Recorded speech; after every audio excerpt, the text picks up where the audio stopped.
vai falar ainda de um outro assunto importante também na geopolítica, a guerra no Oriente Médio, e com acontecimentos, tentativa de acordo mais uma vez, novos ataques no Estreito de Hormuz, Marco Rubio, inclusive, que esteve no Vaticano para tentar ali até o desfazer o mal-estar que foi criado por Donald Trump, mas comentou então sobre essas expectativas aí de chegar ao fim desse conflito. Eu queria entender com vocês, num pano de fundo mais estrutural desse conflito, e aí começo com você, professor, se o senhor acha que o Irã já sai mais fortalecido desse conflito ou não do que anteriormente, apesar de, claro, de todos os bombardeios, de todos os ataques que aconteceram ao arsenal militar do Irã e etc., mas eu digo fortalecido no sentido, assim, até uma questão de soft power do Irã. Como que o senhor enxerga esse momento também? Sem dúvida alguma, o Irã saiu fortalecido. Desculpa, o regime iraniano saiu fortalecido. Porque eu separo, no caso iraniano, regime e país. O regime saiu fortalecido e, especialmente, a Guarda Revolucionária iraniana saiu fortalecida. É ela agora que, efetivamente, que controla o país. E é uma guarda muito mais fundamentalista do ponto de vista do regime e das relações do regime com o mundo ocidental do que os ayatolás.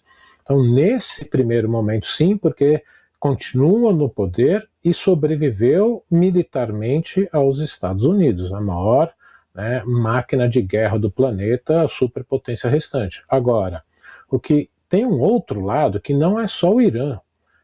O Oriente Médio, produtor de petróleo como um todo, vai sair perdendo no médio e longo prazo, porque o que a gente está vivenciando ainda não chegou completamente a esse terceiro choque do petróleo, que faz com que governos e empresas olhem para o Oriente Médio e tenham percebido, primeiro, eu não posso depender mais de tanto hidrocarboneto porque tem esse problema de fornecimento. Segundo, vamos buscar uma alternativa enquanto eu não consigo, de fornecedores, enquanto eu não consigo me livrar de vez dos hidrocarbonetos. Então, vai haver uma busca maior de fontes renováveis de energia. A gente não pode esquecer que se nós temos o etanol hoje, foi um fruto, o pró-álcool, lá dos anos 70, do primeiro choque do petróleo, e outros fornecedores, nesse caso o Brasil até vai sair, já está ganhando, mas pode sair ganhando mais, vão sair ganhando de fornecedores que sejam mais confiáveis. Não à toa que o governo dos Emirados Árabes Unidos decidiu sair da OPEP, porque eles querem acelerar essa transição da economia dos Emirados, sair da dependência do petróleo e ir para uma economia digitalizada, turismo, e com isso precisaria exportar mais, e a Arábia Saudita, com a mão de ferro, não deixando, fora outras rivalidades de política regional. Então o Irã, nesse momento, sai mais fortalecido militarmente. Por outro lado, efetivamente, ele se tornou uma ameaça real para as monarquias, e no médio e longo prazo, Irã e Oriente Médio saem perdendo porque vão perder esse super trunfo geoeconômico que eles têm na mão. Um comentário aqui que a gente tem, quem participa no YouTube, o Rodrigo falou que o Irã deu aula de estratégia para o mundo, professor comentando, então.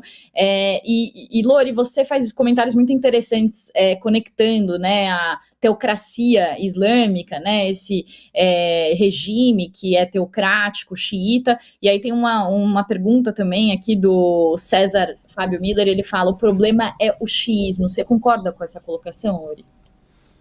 Bom, uma religião não pode ser considerada um problema, né? Assim, as religiões, como tudo que o ser humano cria, elas são soluções e são problemas. Elas vêm para o bem e para o mal. Isso é comum em tudo o que o ser humano cria, então não é exclusivo do xiismo. No caso, o problema é o desejo de poder, né? E aí o xiismo ou o islamismo, a religião, são só instrumentos que foram usados por um grupo de pessoas do Irã que desejou se perpetuar no poder. Então, e aí usam um discurso religioso muito carregado, realmente. Eu já estive 4 vezes no Irã, isso é muito marcante. Todos os discursos, os pronunciamentos começam em nome de Deus e em nome de Muhammad, que é o seu mensageiro. Você só pode começar a falar dizendo isso. Então, tudo que você faz em público é em nome da religião. E isso é a base daquele poder. Isso é uma das bases, um dos pilares. O outro tem 3 pilares. Um é a religião, o outro é o nacionalismo, né? E um nacionalismo anti-ocidental, porque o nacionalismo ele tem sempre que se afirmar sendo contra uma ameaça externa, senão ele não tem muita consistência, porque afinal todos nós somos seres humanos, né? O que diferencia um israelense de um palestino, um iraniano, de um árabe, de um americano? Somos todos seres, somos da raça humana, né? Então, você precisa criar essas clivagens, essas divisões. E o terceiro pilar é a identidade persa.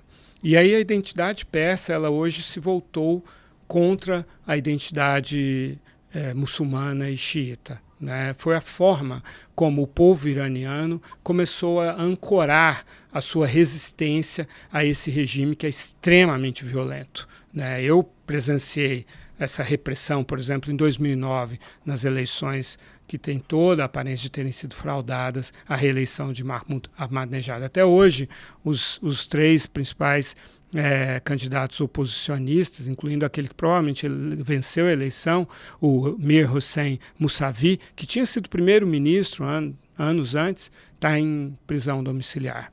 Então é um regime muito repressivo.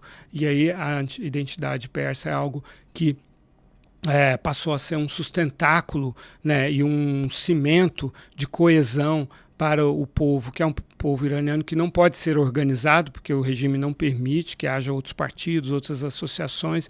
Então é um povo que tem um sentimento difuso de amor ao seu país, por um lado, e de outro lado de desejo de se livrar do jugo dessa teocracia e também de se reconectar com o mundo, porque o Irã se tornou um pária internacional, né? Então é muito complexa essa situação do Irã, e os iranianos ficaram absolutamente perplexos quando o Trump disse que ia destruir a civilização, porque a civilização, essa palavra significa civilização persa, não significa Irã, não significa muçulmano, não significa regime, significa aquilo pelo qual, no fundo, os iranianos estão lutando.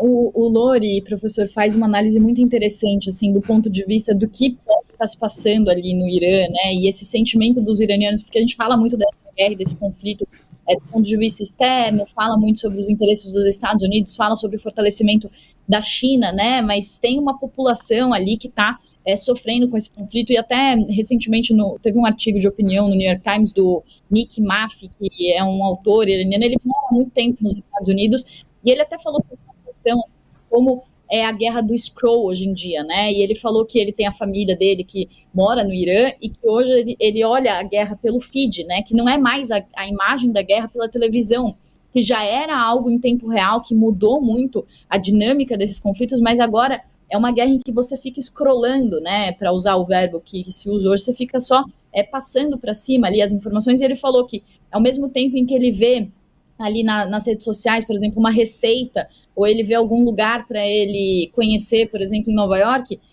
logo abaixo ele vê uma explosão que aconteceu de uma ponte no Irã, que fica perto do lugar onde a família dele mora, né? Então, assim, trazendo um olhar mais profundo, professor, de uma guerra que acontece nesses tempos atuais e com redes sociais, o senhor acha que isso também tem um impacto na forma como esses conflitos são vistos e também pelas resoluções?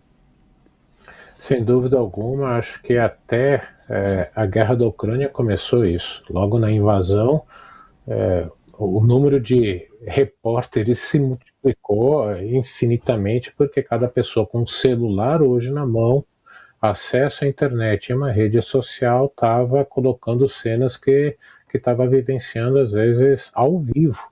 Então, em vez de cenas editadas por algumas poucas redes de televisão, como foram na Guerra do Vietnã, Guerra do Iraque I, a guerra ali 1990, 91, bem mais censurada em 2003, né, a partir de Ucrânia e agora Irã, não. Isso é uma guerra em tempo real, né, tendo acesso à internet, que é o grande problema do Irã hoje, né, tendo acesso à internet e tendo um celular, rede social, cada um virou, né, um transmissor ao vivo do que é efetivamente uma guerra, o lado humano, não aquele somente esterilizado de uma bomba atingindo um prédio e, né, destruindo, não aparecendo ninguém morrendo. Então acho que isso traz um lado humano que ficou bastante, entre aspas, higienizado desde a Guerra do Golfo I de 91. Só que tem um outro lado. Essa guerra, como o Lorival bem colocou, galvanizou o regime, por enquanto, eu arrisco dizer. A gente não pode esquecer que de dezembro até fevereiro, dezembro do ano passado até fevereiro desse ano, o regime iraniano estava sofrendo a maior ameaça de ruptura institucional da população, as ruas, inclusive com setores da sociedade iraniana que nunca tinham protestado, como, por exemplo, os comerciantes. E que a repressão foi aquela que a gente, né, tem uma certa ideia do que foi. A gente não tem, porque justamente o governo iraniano cortou a internet para ninguém ficar vendo tudo isso acontecendo ao vivo.